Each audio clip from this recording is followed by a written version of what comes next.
So I asked this question to one of the shuyukh. He's not really a sheikh, but he studied Medina 17 years. For me, that's a sheikh. So this sheikh, I asked him, I said the question, like, if I imagine that there's a country where they sell alcohol, there's gambling, there's everything, and I become the prime minister or the president or the king of that country today, right? Yeah. Is it incumbent on me to stop alcohol today, to stop this, stop? And he was like, no. It's not like that. It doesn't work like that in reality. Yes, of course it's haram. Yes, we hate it, this and that. But maybe, for example, the style of Erdogan, which is to like start to limit it and start to change the people and get them closer to Allah, and maybe that is a viable situation in certain circumstances and stuff, right?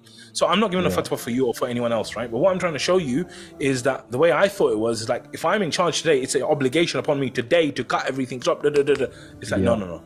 There's a level of context and wisdom and all these things that come into it. For example, you might go down the route of Morsi or one of these other people that comes in, tries to do that, and then within 6 months, you're out of there. So you have to have hikmah, wisdom, all this kind of stuff, right? Ultimately, what I'm hearing is that this guy's objective is that he wants to get close to Allah, right? For me, it reminds me of this guy who I was helping. I was doing face-to-face mentoring with him. This was voluntary for a charity, the Helpline, and he was addicted to cocaine. Okay, and he was addicted to cocaine, and he started coming off cocaine. We were mentoring him, speaking to him. When he turned up, he came with this guy. He was a bearded Muslim, practicing Muslim guy, and he told me a story. He said, this guy, bro, he stood with me the whole time. He's like, there's times I used to take cocaine, I was drinking, I was this, I was that. He just stood by me, right? Of course, he didn't say it's okay for you to do it or anything like that, but he just stood by me, and this guy is the reason why I actually am able to quit and do all this stuff.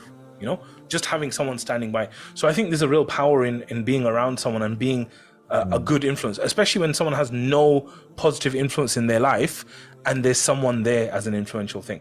The second thing is that when I look back to the Helpline, when I was working there, we were not allowed to tell people. This is like really like a big thing, yeah? In the Helpline, we weren't allowed to say to someone, this is haram, right? So imagine someone's got a girlfriend, we weren't allowed to say, this is haram. If someone says, I'm drinking alcohol, or is drinking alcohol wrong? Like, we weren't allowed to give haram, non-haram. Even for the most basic thing, yeah? Someone says, oh yeah, I'm drinking alcohol. We weren't allowed to say that's haram, right? We would say, okay, you need to go to a scholar. We would never give fatwa, right? And at the start, like me and a lot of the practicing people that were in the Helpline, we were like, what the hell? What's wrong with you? Why can't we say it's haram? This is Allah, righteousness, right? Justice and all that rubbish. But the truth is, every single person I spoke to, bro, that was doing haram, they all knew it was wrong. Like almost everyone knew it was wrong. That's why they were calling you.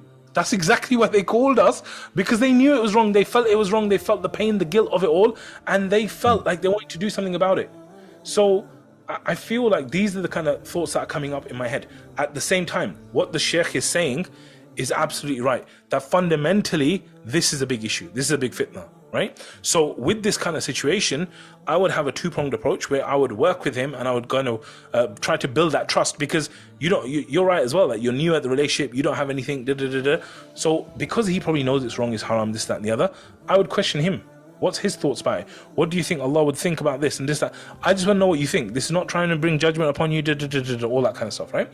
And then at the same time, when I meet people in this kind of situation, girlfriend, boyfriend, what I say to them, I said, the Prophet ﷺ, he said the best thing for two people to do in love is to get married, right? So for me, I would be on the case to like get this guy married. If he wants to get married to the girl, do everything possible to get married, and then in the meantime, like there might be a delay. She needs to get a degree. I need to get my visa. In the meantime, reduce as much as possible the contact, the relationship. Make sure it's not physical. All of these kind of things. Like you have to get him towards that direction. And I agree. Maybe session 1, session 2 is not the kind of place to do it. But in session 3, you go, listen, something's playing on my mind. You're saying you're going to be close to Allah. What do you think about this thing? What do you think about this? What? And again, not my judgment. This, I just want to know what you think. How do you think? What's your plan for this? What's the? Because that's your number one thing. I don't think I'll be a sincere advisor unless I told you that this could be a big stumbling block upon what you're trying to do. So I think it's good to build a trust. I think it's good to do that. I think there's wisdom and hikmah required here. But at the same time, I completely agree with what that Sheikh said. And Sheikh Wael, he's definitely more knowledgeable than me on all these things. So I would most likely go with his opinion over mine, to be honest. But I just feel that there is times when you need to build that trust, you need to build that rapport, and you need to basically, address these things as well.